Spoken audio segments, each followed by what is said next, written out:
Monster itu kembali bangkit. Kekuatan ini memungkinkan Sang Suho untuk mengubah pasukan bayangannya. Keduanya kembali bertarung. Pedang besar itu menghantam dengan ganas. Masih banyak serigala merah yang berkeliaran di dalam sana. Pertemuan itu juga mulai membuka jalan baru. Jalan yang akan membuat namanya perlahan dikenal oleh dunia hunter.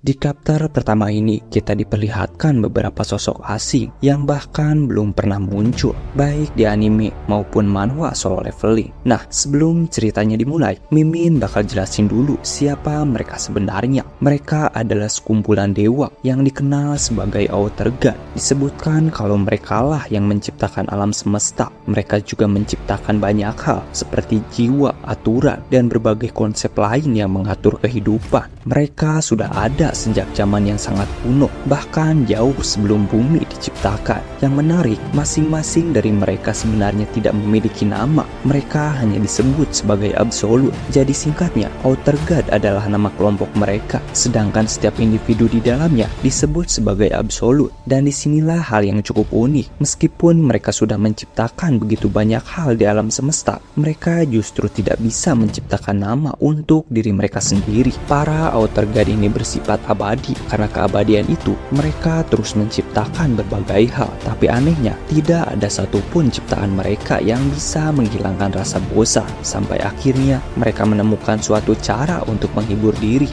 Mereka mulai menyaksikan peperangan di antara ciptaan mereka sendiri. Bagi mereka, melihat makhluk saling bertarung, saling menghancurkan, lalu bereinkarnasi berulang kali tanpa pernah ada kedamaian, justru terasa menghibur. Namun, hiburan itu malah berubah menjadi masalah karena pada akhirnya salah satu dari mereka benar-benar dikalahkan oleh ciptaannya sendiri. Setelah kejadian itu, para absolut dari dimensi lain mulai berkumpul di satu tempat. Mereka datang untuk mengamati dunia yang baru saja kehilangan penciptanya. Mereka semua tahu kematian salah satu Outer God terjadi karena ulah ciptaannya sendiri. Tapi anehnya, mereka sama sekali tidak peduli dengan hal itu. Fokus mereka hanya satu, sebuah kekuatan baru yang baru saja lahir. Kekuatan yang benar-benar murni dan tidak memiliki tua. Kekuatan itu menarik perhatian mereka semua, dan tanpa ragu mereka mulai bergerak untuk memperebutkannya. Jadi singkatnya, setelah absolut yang menciptakan bumi berhasil dikalahkan, para absolut lain dari berbagai dimensi langsung berkumpul dengan satu tujuan, yaitu mengambil kekuatan milik Sung Jinwoo. Kita kemudian diperlihatkan Sang Suho yang kini sudah melewati masa sekolahnya. Ia dengan santai mengatakan kalau dirinya telah diterima di Universitas Seni Korea. Teman-temannya yang mendengar itu langsung kaget dan tidak percaya. Bahkan salah satu dari mereka mengaku kalau dirinya gagal masuk dan harus mencoba lagi tahun depan. Sang Suho hanya tertawa ringan lalu berkata kalau akhirnya ia bisa terbebas dari tempat ini. Tak lama kemudian, seseorang tiba-tiba datang menghampirinya. Orang itu bernama Kim Lee Unchol. Ia langsung mengucapkan selamat kepada Sang Suho karena berhasil masuk ke universitas impian banyak orang. Lee Unchol juga mengaku kalau ia tidak menyangka Sang Suho ternyata punya bakat sebesar itu. Sang Suho hanya merespon santai dengan mengatakan, lagi-lagi Kim Songchol. Mendengar itu, Lee Unchol langsung kesal. Ia menegaskan kalau namanya bukan Kim Songchol, tapi seperti biasa, Sang Suho hanya mengiyakan tanpa terlalu peduli. Perdebatan kecil pun kembali dimulai. Lee Unchol mengatakan kalau rencananya untuk menguasai sekolah ini telah gagal. Semua gara-gara Sang Suho. Namun Sang Suho justru membalas dengan santai. Ia malah berterima kasih karena berkat adanya Lee Unchol, perjuangannya jadi terasa tidak terlalu berat untuk bisa masuk ke universitas besar. Di sisi lain, beberapa siswi mulai membicarakan mereka berdua. Meskipun mereka sudah beranjak dewasa, tingkah mereka masih saja seperti anak-anak. Mereka juga merasa heran kenapa Lee Unchol bisa bersikap sejahat itu kepada Sang Suho yang sebenarnya hanya ingin hidup tenang, apalagi setelah kehilangan kedua orang tuanya. Dan di bagian ini kita masih belum tahu kemana sebenarnya Sung Jinwoo dan Cha Hae-in pergi. Jadi untuk mengetahui jawabannya, kita lanjut saja ke ceritanya karena disinilah semuanya akan mulai terungkap. Yap, setelah itu Lee Unchul yang sudah tersulut emosi langsung mencoba melayangkan pukulan ke arah Sang Suho. Namun dengan refleks yang sangat cepat, Sang Suho berhasil menghindarinya, bahkan langsung membalas dengan satu tendangan yang telak. Sang Suho mulai kesal dan berkata, "Apakah kamu bisa berhenti melakukan?" Namun sebelum sempat ia menyelesaikan ucapannya, ia tiba-tiba dikejutkan. Lee Unchul ternyata masih berdiri. Bukan cuma itu, tubuhnya seolah tidak merasakan dampak dari serangan Sang Suho. Bahkan dari kepalan tangannya mulai muncul sebuah kekuatan misterius. Lee Unchul kemudian berkata dengan santai kalau serangan tadi sama sekali tidak terasa, dan tanpa memberi waktu ia langsung melepaskan satu pukulan ke arah Sang Suho. Beruntung Sang Suho masih sempat menghindar, tapi di momen itu suasana langsung berubah. Sang Suho terlihat sangat terkejut karena kekuatan pukulan itu benar-benar di luar dugaan. Para siswi yang menyaksikan kejadian tersebut juga tidak percaya dengan apa yang mereka lihat. Pukulan Lee Unchul benar-benar menghancurkan sebuah loker besi yang sangat kuat hingga loker itu berlubang. Sang Suho yang berdiri di dekat sana hanya bisa terdiam. Ia mencoba mencerna apa yang baru saja terjadi, dan bukan hanya dia, Lee Unchul sendiri juga terlihat kebingungan, seolah tidak mengerti dari mana kekuatan itu berasal. Singkat cerita, 2 tahun pun berlalu. Di sebuah pagi yang cerah, Sang Suho yang kini sudah menjadi mahasiswa tahun kedua terlihat berjalan santai menuju ruang kelasnya. Namun di tengah perjalanan, langkahnya terhenti. Ia melihat beberapa anggota asosiasi Hunter sedang berjaga dan memberikan pengumuman. Mereka mengatakan bahwa seluruh kelas yang seharusnya berada di gedung pertama untuk sementara dipindahkan ke gedung kedua. Alasannya cukup serius. Sebuah gate tiba-tiba muncul di sekitar area tersebut. Para Hunter saat ini sedang berada di dalam gate untuk menyelesaikannya, dan seluruh orang dihimbau untuk tidak mendekati demi keselamatan. Di sisi lain, salah satu agen dari asosiasi Hunter terlihat berbicara dengan seorang penambang kristal yang berada di lokasi. Ia bertanya, sudah berapa lama para Hunter masuk ke dalam gate itu? Penambang tersebut pun menjawab kalau para Hunter sudah berada di dalam selama kurang lebih 8 jam. Kemungkinan besar mereka akan segera keluar karena gate tersebut hanya berperingkat D. Oke, di sini Mimin cukup terkejut karena setelah bertahun-tahun lamanya, dunia manusia yang sebelumnya aman dan tentram kembali dihadapkan dengan sebuah gate. Sebelum melanjutkan ceritanya, mari kita bahas terlebih dahulu agar kalian dapat memperkirakan kekuatan dari gate yang muncul di episode-episode berikutnya. Oke, mari kita bahas. Gate memiliki 7 peringkat yang masing-masing dari peringkat tersebut memiliki tingkat kesulitan yang berbeda. Gate pertama, gate rank E. Gate dengan rank E adalah gate paling lemah, biasanya berisi monster-monster kecil seperti goblin atau wolf. Hunter pemula masih bisa masuk, tetapi tetap bisa berbahaya jika hunter tersebut lengah. Yang kedua, gate rank D. Gate rank D sedikit lebih kuat, monster yang ada di dalamnya lebih agresif dan jumlahnya lebih banyak. Butuh kerjasama tim untuk menyelesaikan gate tersebut. Yang ketiga, gate rank C. Gate ini sudah masuk level menengah. Monster yang ada di dalamnya mempunyai berbagai skill. Contohnya seperti skill yang dapat memperkuat tubuh mereka. Hunter yang dapat memasukinya harus memiliki pengalaman dalam raid sebelumnya. Yang keempat, gate rank B. Gate ini mulai berbahaya. Monster-monster yang ada di dalamnya mempunyai kemampuan spesial seperti racun. Hunter yang dapat memasuki gate ini butuh party yang kuat dan rekan yang telah lama bekerja sama dalam mengatasi monster yang ada di dalam sebuah gate. Yang kelima, gate rank A memiliki level yang tinggi. Monster-monster yang ada di dalamnya memiliki insting bertempur yang kuat dan seringkali memiliki boss dengan kemampuan unik. Contohnya seperti memunculkan mantra. Anggota raid yang bisa menyelesaikan gate ini setidaknya harus memiliki satu hunter dengan peringkat S di dalamnya dan kerjasama tim yang sangat baik. Yang keenam, gate rank S. Gate ini yang paling gila. Ancamannya bisa mencapai tingkat nasional. Monster yang ada di dalamnya seringkali memiliki kesadaran dan mampu beradaptasi di dalam pertempuran. Para monster juga memiliki berbagai skill yang sangat luar biasa kuat. Jika gate S ini gagal diselesaikan, bisa terjadi dungeon break, yaitu monster yang ada di dalam gate keluar ke dunia manusia. Hanya hunter kelas S dan kelas nasional yang dapat menyelesaikan gate ini. Namun para hunter ini juga membutuhkan strategi dan kerjasama tim yang telah tersusun rapi. Kebanyakan dari gate S ini hanya Sung Jinwoo yang dapat menyelesaikannya seorang diri. Dan yang terakhir, Gate berperingkat spesial. Gate ini lebih berbahaya dari Gate berperingkat S. Monster yang ada di dalamnya sudah tak diragukan lagi kekuatannya. Gate ini biasanya dihuni oleh para pasukan yang memiliki raja dengan kekuatan jauh di atas rata-rata. Contoh Double Dungeon. Seperti yang kita tahu,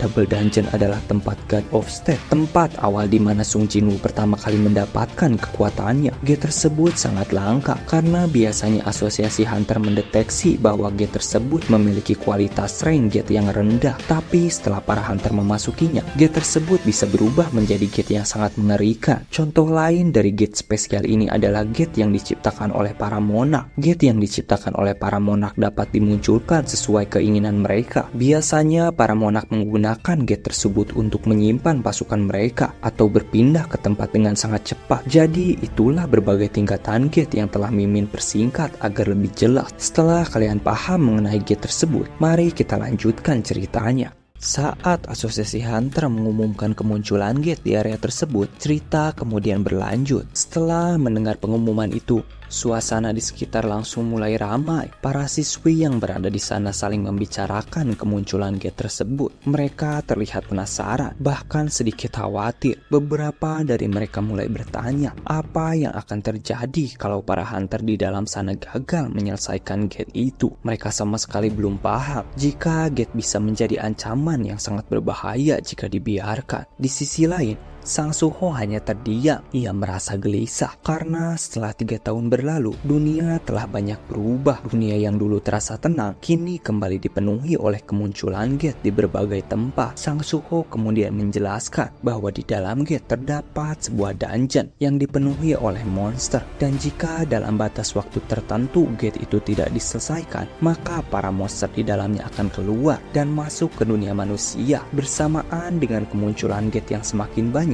mulai bermunculan juga manusia-manusia yang mengalami awakening. Mereka mendapatkan kekuatan baru dan dikenal sebagai hunter. Semua itu dipimpin langsung oleh Wo Jinchul. Melihat kondisi dunia yang semakin kacau dan semakin banyaknya manusia yang mengalami awakening, Wo Jinchul menjadi salah satu orang yang paling memahami situasi tersebut. Ia kemudian mendirikan asosiasi hunter. Di sanalah ia mengumpulkan orang-orang yang telah melewati proses awakening, lalu memberikan mereka gelar sebagai hunter untuk melindungi dunia dari ancaman gate karena keberadaan Sung Jinwoo masih belum bisa diketahui. Sedikit Mimin jelaskan, awakening adalah sebuah perubahan dari manusia biasa menjadi manusia yang memiliki kekuatan luar biasa. Di sisi lain, Sang Suho yang sedang melukis mulai menyadari satu hal penting. Dunia kini benar-benar mulai terpisah antara para hunter dan manusia biasa. Sambil terus melukis, pikirannya perlahan kembali ke masa lalu. Ia mengingat momen saat dirinya kalah dari Lee Uncho, Sang Suho yang seorang manusia biasa, sementara Lee Uncho yang sudah mengalami awakening. Perbedaan kekuatan mereka terasa sangat jelas, dan disitulah Sang Suho menyadari satu hal pahit. Seberapa keras pun manusia biasa berlatih, mereka tetap tidak akan mampu menyamai kekuatan seseorang yang telah mengalami awakening. Perbedaan itu terlalu jauh. Namun di balik semua itu, ada kenyataan yang jauh lebih besar. Dunia ini bisa hancur jika para hunter gagal menutup gate yang terus bermunculan, karena pada akhirnya para hunter masih bisa bertahan tanpa masyarakat biasa. Tapi sebaliknya, masyarakat biasa tidak akan bisa bertahan tanpa adanya para hunter. Itulah alasan kenapa para hunter selalu mendapatkan rasa terima kasih yang besar dari masyarakat, dan karena merekalah satu-satunya garis pertahanan terakhir umat manusia. Perlahan, Sang Suho mulai kehilangan fokus. Tangannya terus melukis, tapi pikirannya sudah melayang jauh ke tempat lain. Di dalam benaknya, ia terus memikirkan satu hal, bahwa semua ketenangan yang ia rasakan sekarang sebenarnya ada karena para hunter yang terus bertarung di garis depan, dan itu membuat hatinya semakin gelisah. Ia sadar dirinya tidak punya apa-apa. Kedua orang tuanya menghilang secara tiba-tiba, dan sejak saat itu hidupnya terpaksa bergantung pada orang lain. Perlahan teman-temannya juga mulai menghilang satu persatu. Semuanya seperti hilang dari hidupnya, dan pada akhirnya yang tersisa ternyata hanyalah perasaan kosong dan tidak berdaya. Di tengah perasaan itu, Sang Suho teringat pada perkataan ibunya bahwa dirinya sangat mirip dengan ayahnya. Kalimat itu terus terngiang di kepalanya dan tanpa sadar ia mulai bertanya di dalam hati, bagaimana cara ayah mengatasi perasaan tidak berdaya seperti ini. Tiba-tiba ia mendengar sebuah suara. Suara itu memanggil namanya. Sang Suho langsung terkejut dan menoleh. Untuk sesaat ia mengira itu adalah suara ayahnya, yaitu Sung Jinwoo. Namun ternyata suara itu bukan berasal dari ayahnya, melainkan dari guru melukisnya yang bernama Ta'lim. Ta'lim kemudian berkata, konsentrasi melukis Sang Suho hari ini terlihat sangat bagus. Ia pun mendekat lalu bertanya, Suho, kamu sedang melukis apa? Sang Suho menjawab dengan santai kalau ia hanya melukis apa yang sedang ia pikirkan. Namun gurunya sedikit memperhatikan lukisan itu dan berkata, kalau dilihat-lihat ini lebih mirip seperti semut berbentuk manusia. Mendengar itu, Sang Suho sedikit heran. Ia sendiri baru sadar dengan apa yang ia gambar. Ia bertanya-tanya, kenapa aku melukis ini? Ternyata tanpa ia sadari, alam bawah sadarnya telah menggambar sosok Beru, seekor semut bayangan yang berdiri dengan begitu gagah. Di sisi lain, di luar gedung, para petugas yang sedang menunggu terlihat mulai lega. Para hunter akhirnya keluar dari dalam gate dan yang mengejutkan, mereka semua terlihat baik-baik saja. Tidak ada satupun yang terluka. Kedatangan mereka langsung disambut oleh orang-orang yang ada di sana. Salah satu penambang kristal bahkan memuji mereka. Raid kalian sangat luar biasa, Kapten. Kapten tersebut bernama Kim Jong-soo. Kim Jong-soo lalu menjawab. Ia mengatakan kalau raid kali ini memang berjalan dengan lancar. Namun ada satu hal penting yang ingin ia laporkan ke asosiasi hunter. Di dalam dungeon yang barusan mereka masuki, mereka menemukan monster jenis baru, monster humanoid. Makhluk itu menyerang menggunakan cakar dan taringnya. Kim Jong-soo mengaku sempat terkena serangan mereka, tapi menurutnya itu bukan masalah karena kekuatan monster itu masih tergolong lemah. Ia merasa tidak ada yang perlu dikhawatirkan. Namun penambang tersebut langsung merespon, Kapten, bagaimanapun mereka tetaplah monster, apalagi jenis yang belum pernah kita temui. Sebaiknya tetap berhati-hati. Namun saya lega karena ternyata mereka tidak terlalu berbahaya. Setelah itu ia bersiap untuk menuliskan laporan dari raid tersebut.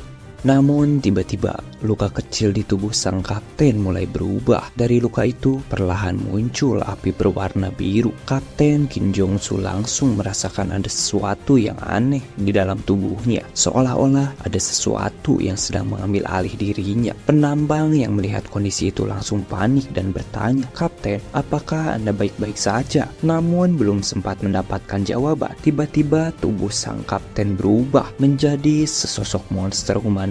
Tanpa ragu, ia langsung menyerang penambang yang ada di depannya. Para hunter lain yang melihat kejadian itu langsung terkejut. Mereka tidak percaya kapten mereka sendiri berubah menjadi seekor monster, dan bukan monster biasa tentunya. Wujudnya sama persis seperti monster humanoid yang tadi mereka lawan di dalam sebuah dungeon. Mereka langsung teringat satu hal, api biru yang muncul dari tubuh sang kapten sama persis dengan yang dimiliki monster humanoid yang ada di dalam sebuah dungeon. Namun keadaan semakin memburuk. Penambang yang tadi diserang oleh kapten tiba-tiba juga mulai berubah menjadi seekor monster humanoid. Tubuhnya terinfeksi dan dalam hitungan detik ia juga berubah menjadi monster. Melihat hal itu, suasana langsung berubah menjadi kacau. Orang-orang yang ada di lokasi mulai panik dan berlari menyelamatkan diri. Namun sayangnya kedua monster itu bergerak dengan sangat cepat. Mereka mulai menyerang siapa saja yang ada di sekitar mereka, dan satu persatu orang-orang yang terkena serangan mulai terinfeksi lalu berubah menjadi seekor monster humanoid yang sama. Sang Suho yang berada di dalam ruang kelas langsung mendengar keributan dari luar. Teman-temannya juga ikut mendengarnya. Mereka semua bergegas mendekati jendela mencoba melihat apa yang sebenarnya sedang terjadi, dan saat mereka melihat keluar, seketika suasana berubah. Kekacauan yang tadi terjadi terjadi kini terlihat jelas di depan mata mereka. Semua orang tampak ketakutan. Beberapa dari mereka langsung panik dan bertanya, apakah ini yang disebut dengan dungeon break? Sebagian siswa mulai berteriak untuk segera melarikan diri, namun sebagian yang lain justru menolak dan memilih tetap di dalam kelas, berharap para hunter segera datang dan mengatasi situasi tersebut. Di tengah kepanikan itu, salah satu teman Sang Suho meminta sang guru untuk melawan monster yang ada di luar. Namun dengan wajah tegang, guru tersebut berkata bahwa dirinya hanyalah hunter rank E dan ia tidak cukup kuat untuk menghadapi monster-monster itu sendirian. Suasana semakin kacau dan di saat itulah Sang Suho melihat sesuatu. Salah satu monster humanoid mulai memanjat dinding gedung dan terlihat seperti sedang mengambil ancang-ancang, seolah sedang bersiap untuk melompat. Dan benar saja, dalam sekejap monster itu melompat dan langsung menerobos masuk ke dalam ruang kelas mereka. Sekarang monster humanoid itu sudah berada di dalam dan tanpa ragu ia mulai mengamuk, menyerang para siswa yang ada di dalam kelas. Sang Suho langsung berbalik dan mencoba untuk melarikan diri. Di situasi seperti itu, ia merasa tidak punya pilihan lain selain melarikan diri dari tempat tersebut. Namun di tengah kepanikan itu, seorang perempuan terjatuh dan meminta pertolongan. Kakinya bergetar sampai membuatnya tak bisa untuk berdiri. Sejenak Sang Suho berhenti. Ia lalu menatap perempuan itu. Pikirannya kosong. Ia benar-benar tidak tahu harus melakukan apa. Beberapa detik berlalu dalam kebingungan dan pada akhirnya Sang Suho memilih berlari. Ia meninggalkan perempuan itu sambil berkata kalau ia akan memanggil para hunter ke sini. Namun saat ia berlari, pikirannya justru dipenuhi rasa bersalah. Ia berkata di dalam hatinya, kenapa aku meninggalkannya di kondisi seperti itu? Apa yang sebenarnya aku lakukan? Akan tetapi di sisi lain juga ia sadar ia bukan seorang awakening. Ia tidak punya kekuatan. Satu-satunya hal yang bisa ia lakukan hanyalah memanggil bantuan. Namun pikiran itu terus menghantuinya. Lagi-lagi soal awakening. Kalau aku tidak melakukan sesuatu, tidak akan ada yang berubah. Langkahnya mulai melambat. Hatinya semakin kacau. Ia berkata, ayolah Suho, apa yang harus kamu lakukan? Kamu harus menemukan sebuah cara untuk mengatasi situasi ini. Dalam kebingungan itu, Sang Suho tiba-tiba teringat pada ayahnya. Dan di dalam hatinya, ia bertanya, ayah, jika kau ada di dalam situasi seperti ini, apa yang akan kamu lakukan? Di dalam ruang kelas, monster humanoid yang sejak tadi mengamuk mulai mengincar perempuan yang Sang Suho tinggalkan. Perempuan itu terlihat sangat ketakutan. Tubuhnya gemetar karena ini adalah pertama kalinya ia melihat monster secara langsung. Humanoid tersebut tiba-tiba berteriak. Lalu tanpa ragu, ia melompat bersiap untuk menerkam. Perempuan itu hanya bisa pasrah. Ia tidak mampu bergerak, bahkan tidak bisa memberikan perlawanan sedikit pun. Dan setelah itu, sesuatu yang tidak terduga terjadi. Sebuah alat pemadam kebakaran melayang dengan keras dan langsung menghantam wajah monster tersebut. Serangan itu menghentikan pergerakannya dan ternyata serangan itu berasal dari Sang Suho. Ia berdiri. Di dalam hatinya, Sang Suho berkata, kalau ayah ada di situasi sepertiku, dia pasti akan. Namun sebelum ia menyelesaikan kalimatnya, tiba-tiba pandangannya mulai berubah. Dunianya semakin meredup dan di hadapannya muncul sebuah notifikasi. Namun anehnya, notifikasi itu terlihat rusak, tidak seperti sistem biasanya. Seolah-olah notifikasi itu muncul karena sebuah alasan yang sangat kuat. Dan benar saja, sistem tersebut memberikan sebuah pesan bahwa persyaratan quest keberanian orang lemah telah berhasil diselesaikan. Adegan kemudian kembali ke beberapa menit sebelumnya saat Sang Suho mencoba untuk melarikan diri. Sebelum mengambil tindakan, Sang Suho perlahan mulai mengingat mimpinya di masa lalu. Dalam mimpi itu, ia merasa seperti seorang player di dalam sebuah game. Ia terus menaikkan levelnya, menghadapi berbagai monster yang jauh lebih kuat dan berkembang sedikit demi sedikit setiap kali berhasil mengalahkan mereka. Seiring dengan berjalannya waktu, kemampuannya terus meningkat sampai akhirnya ia mencapai tahap terakhir, yaitu menghadapi bos yang kekuatannya benar-benar berada di level yang berbeda. Sang Suho tidak mampu menghadapinya. Namun di sisi lain, ia justru merasa kagum. Di dalam hatinya muncul keinginan untuk menjadi sekuat sosok tersebut. Dan saat itulah ia tersadar, sosok bos terakhir itu adalah ayahnya sendiri. Di dalam hatinya, ia mulai bertanya-tanya bagaimana bisa ayahnya mencapai kekuatan sebesar itu. Lalu sebuah keyakinan muncul. Dalam situasi seperti ini, ayah pasti melakukan tindakan sama seperti tindakan yang aku lakukan. Tanpa berpikir panjang, Sang Suho langsung berlari ke arah makhluk yang hendak menyerang wanita yang sebelumnya ia tinggalkan. Dengan keberanian yang ia kumpulkan, ia melancarkan satu serangan kuat untuk menghentikan gerakan makhluk tersebut. Wanita itu terlihat terkejut melihat tindakan nekat Sang Suho. Namun setelah itu,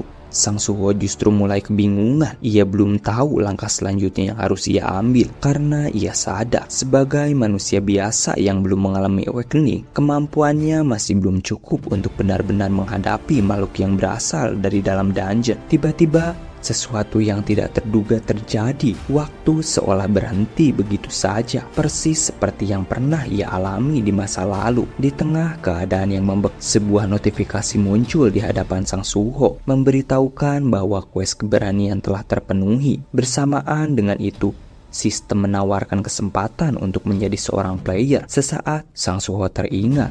Kejadian ini terasa sangat familiar, sama seperti yang pernah ia alami di dalam mimpinya. Kali ini ia tidak punya alasan untuk menolak. Ia ingin menjadi lebih kuat, seperti versi dirinya yang ia lihat di dalam mimpi. Apalagi keadaan saat ini benar-benar mendesak. Tanpa ragu, Sang Suho langsung menyetujui tawaran tersebut. Dalam sekejap, cahaya terang menyelimuti seluruh ruangan, menerangi setiap sudut yang sebelumnya gelap. Tak lama kemudian, notifikasi kembali muncul. Sistem memberitahukan bahwa kini Sang Suho memiliki sebuah kemampuan khusus, yaitu membuat tubuhnya tetap dalam kondisi terbaik dan mampu menetralisir berbagai jenis racun. Namun di saat yang sama, sistem juga memberikan peringatan bahwa kali ini kesempatannya hanya satu dan ia harus benar-benar berhati-hati. Setelah itu, status Sang Suho akhirnya ditampilkan. Ia resmi menjadi seorang player dengan level awal, yaitu level 1. Sang Suho sebenarnya sudah menduga bahwa hal seperti ini akan terjadi. Sistem langsung memberikan perintah. Ia harus mengalahkan makhluk-makhluk di hadapannya agar levelnya bisa meningkat. Di saat yang sama, rekan-rekan Sang Suho yang sebelumnya terkena serangan dari makhluk humanoid mulai menunjukkan perubahan yang tidak wajar. Melihat situasi semakin berbahaya, Sang Suho segera meminta wanita itu untuk pergi menjauh dari tempat tersebut. Setelah menjadi seorang player, Sang Suho kini bisa melihat informasi dari lawannya, mulai dari jenis hingga tingkat kekuatannya, dan situasinya jelas tidak mudah. 3 melawan 1. Dari ketiga makhluk humanoid tersebut, salah satunya bahkan merupakan seorang awakener. Sang Suho mulai menenangkan dirinya sambil bersiap menghadapi mereka. Di dalam hatinya,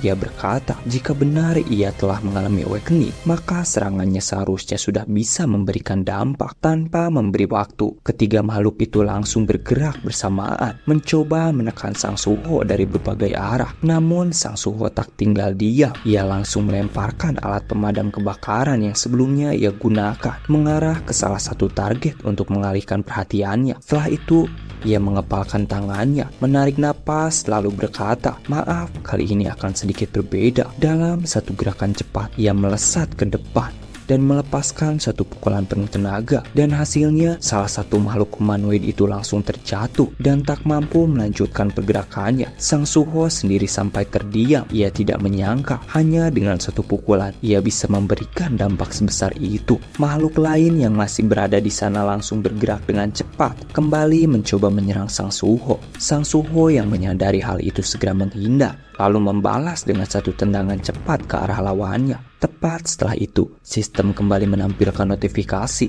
menandakan bahwa ia berhasil mengalahkan satu monster lagi. Levelnya pun kini meningkat. Tak lama, notifikasi lain muncul. Quest untuk mengalahkan 2 monster biasa telah selesai. Dari situ, Sang Suho mulai benar-benar yakin bahwa ia telah mengalami awakening. Namun pertempuran belum berakhir. Kini tersisa 1 melawan 1 sosok humanoid yang sudah mengalami awakening. Sang Suho langsung melangkah maju dan melepaskan satu pukulan ke arahnya. Tapi kali ini hasilnya berbeda. Serangan itu tidak memberikan dampak apapun. Sang Suho terkejut. Untuk pertama kalinya ada lawan yang mampu menahan serangannya. Makhluk humanoid itu kemudian mencoba membalas. Ia melancarkan serangan dengan gerakan cepat ke arah Sang Suho. Dengan refleks yang ia miliki, Sang Suho berhasil menghindar. Namun ia segera menyadari kecepatan lawannya kali ini jauh berbeda dibandingkan lawan dua sebelumnya. Gerakannya lebih cepat, lebih tajam, dan sulit untuk ditebak. Dalam satu momen, makhluk itu kembali menyerang dan kali ini berhasil mengenai Sang Suho. Setelah terkena serangan tersebut, Sang Suho langsung mengambil jarak. Wajahnya mulai terlihat tegang. Ia merasa gelisah karena ia sadar setiap kali serangan dari makhluk humanoid itu mengenai seseorang, orang tersebut akan berubah menjadi makhluk yang serupa, dan itu berarti satu kesalahan saja bisa mengubah segalanya. Namun di saat genting itu, sistem tiba-tiba menampilkan notifikasi racun telah terdeteksi dan langsung dinetralkan. Serangan yang mengenai Sang Suho ternyata tidak memberikan efek lanjutan seperti yang ia khawatirkan. Kemampuan itu bernama longevity. Baru saat itu Sang Suho menyadari sejak pertama kali menerima tawaran menjadi seorang player, ia sudah mendapatkan kemampuan tersebut. Belum sempat berpikir lebih jauh, makhluk humanoid itu kembali bergerak cepat dan menekan Sang Suho tanpa memberi ruang. Serangan berikutnya membuat Sang Suho kehilangan keseimbangan dan terjatuh. Dalam posisi tertekan, ia ditahan di tanah, membuatnya sulit untuk bergerak bebas. Dalam kondisi itu, Sang Suho mulai menyadari satu hal penting. Jika makhluk dengan rank D memiliki kekuatan sebesar ini, maka levelnya saat ini kemungkinan masih berada di rank E. Artinya, ia masih berada satu tingkat di bawah lawannya. Situasinya jelas tidak menguntungkan.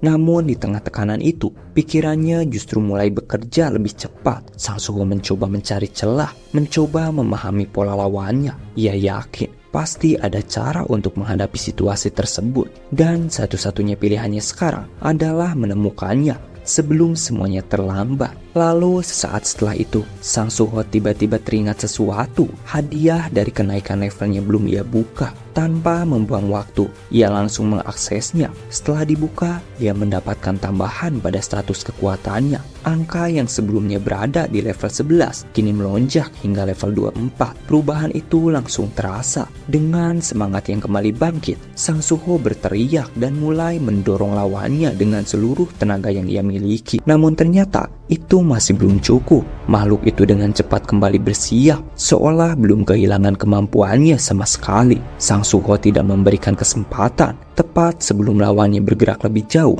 ia langsung melesat ke depan dan melepaskan satu pukulan. Tapi hasilnya masih tetap sama. Serangan itu belum mampu memberikan dampak sedikit pun. Sang Suho kembali terpukul mundur. Ia mulai menyadari sesuatu yang cukup berat. Bahkan setelah meningkatkan kekuatannya tadi, kemampuannya masih belum cukup untuk benar-benar menandingi lawannya. Namun ia tidak berhenti sampai di situ. Tanpa ragu, Sang Suho langsung menggunakan seluruh poin yang tersisa untuk menaikkan kembali peningkatan kekuatannya. Dari level 14, kini naik lagi hingga mencapai level 19. Ia tahu pertarungan ini belum selesai. Sang Suho lalu mengepalkan lengannya. Di dalam hatinya, ia tahu ia belum pernah mendengar ada seseorang awakener yang bisa meningkatkan kekuatannya sendiri. Biasanya, begitu seseorang mengalami awakening dan mendapatkan rank, tingkat itu akan tetap tidak bisa naik ataupun turun. Ia tidak tahu siapa yang menentukan sistem tersebut. Tapi satu hal yang pasti, jika dirinya punya cara untuk menjadi lebih kuat,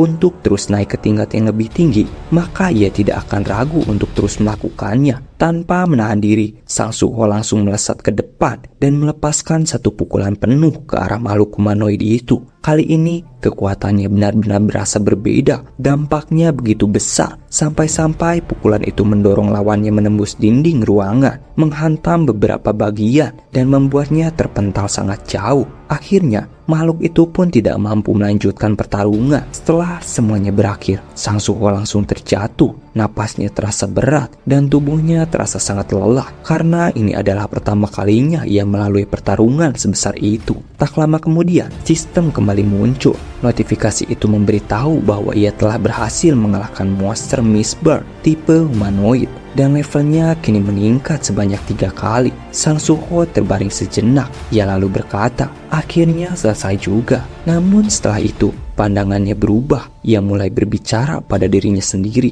Mulai dari sekarang, ia akan melangkah sebagai seorang hunter. Ia ingin melindungi orang-orang dan menghentikan kekacauan yang sedang terjadi. Dengan sisa tenaga yang ia miliki, Sang Suho perlahan bangkit, lalu berjalan mendekati jendela untuk melihat keadaan di luar. Namun di saat yang sama, di luar gedung, sebuah sosok humanoid lain yang membawa pedang terlihat melesat cepat, dan dalam sekejap makhluk itu melompat dan langsung mengarah ke jendela tempat Sang Suho berada. Dan tepat saat Sang Suho melihat keluar, makhluk itu sudah berada di hadapannya. Tanpa jeda, makhluk tersebut langsung mengayunkan pedangnya. Tebasan itu menghantam jendela dengan kekuatan besar, membuat area di sekitarnya hancur. Situasi kembali berubah dalam sekejap. Kali ini, lawan yang dihadapi Sang Suho terasa jauh lebih berbahaya karena makhluk di depannya berada di tingkat yang lebih tinggi, yaitu Rengce. Di sisi lain, kabar tentang Dungeon Break mulai menyebar dengan cepat. Pemerintah segera menghimbau warga sipil untuk mengungsi ke tempat yang lebih aman. Sementara itu, pasukan militer sudah dikerahkan untuk mengamankan situasi. Namun di tengah semua itu, sang kapten terlihat sangat kesal. Ia hanya bisa berdiri dan menyaksikan kekacauan yang terjadi tanpa bisa bertindak lebih jauh sebelum para hunter tiba. Ia pun bertanya kepada asistennya, kapan para hunter akan tiba di lokasi. Aku sudah tidak tahan melihat situasi seperti ini. Asistennya menjawab, sepertinya masih membutuhkan sedikit waktu. Mereka sedang mengirim hunter dengan peringkat B. Kapten itu langsung terkejut. Peringkat B? Bukannya Dungeon Break ini hanya berperingkat D? Apa yang sebenarnya terjadi? Apa para hunter di dalam sana juga ikut terdampak? Asistennya mengangguk dan berkata, benar, dan saat ini Asosiasi Hunter masih mempertimbangkan kondisi tersebut karena kapten dari tim Hunter yang terdampak memiliki peringkat C. Ia berhenti sejenak lalu berkata, namanya adalah Kim Jong-soo. Di sisi lain, Sang Suho yang terpental akibat serangan Kim Jong-soo yang telah berubah menjadi makhluk humanoid kini berada di dalam posisi yang sangat terdesak. Ia masih tidak percaya lawannya mampu melompat setinggi itu. Keterkejutannya semakin bertambah saat sistem menampilkan informasi lawannya. Makhluk tersebut berada di peringkat C.